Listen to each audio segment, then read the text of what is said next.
কোমলমতি ছাত্র জনতার বিরুদ্ধে তারা ঝাঁপিয়ে পড়ল।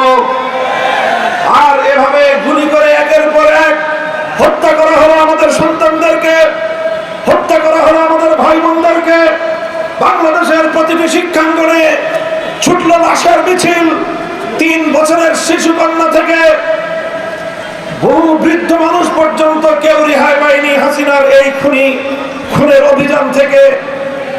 বাংলাদেশের জনগণের ট্যাক্সের টাকা দিয়ে কেনা, এদেশের মানুষের নিরাপত্তার দায়িত্বে নিয়োজিত হেলিকপ্টার দিয়ে সাধারণ মানুষ, এমনকি ঘরের মধ্যে অবস্থানরত, নিজের বাসাবাড়ির ছাদের মধ্যে অবস্থানরত মানুষকে তারা গুলি করে নির্বিচারে হত্যা করলো।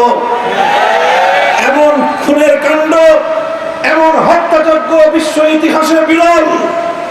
সেই কবে ফেরাউন আর নমরুদ যেই ধরনের নিজের স্বজাতির উপর নির্যাতন চালিয়েছিল, আজকের আধুনিক যুগে 2024 সালে শেখ হাসিনা সেই ফেরাউন এবং নমরুদের মতো হত্যাযজ্ঞ আমাদের জাতির উপর চালিয়েছে।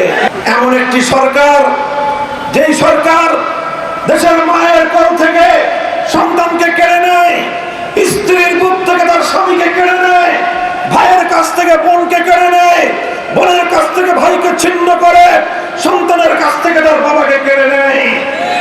আজও পর্যন্ত সেই কক্সবাজারের ঘটনা বিশ্ব বিবেকের কাছে এক মর্মস্পর্শী ঘটনা হিসেবে বিবেচিত, যেখানে বাবাকে তার সন্তানদের সাথে টেলিফোনে আলাপরত অবস্থায় গুলি করে খুন করেছে শেখ হাসিনার খুনি বাহিনী।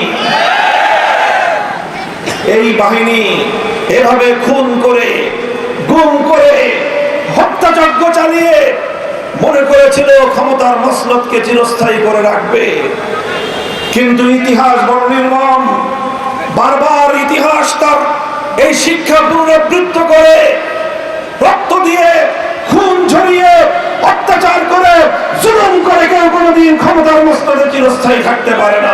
এদেশের ছাত্র জনতাকে আমি একটি কথা স্মরণ করিয়ে দিতে চাই, বারবার কথা আমরা উচ্চারণ করছি, স্বাধীনতা এবং বিজয় অর্জন করা যত কঠিন, সেই স্বাধীনতা এবং বিজয়কে ধরে রাখা তার চেয়ে আরো বেশি কঠিন।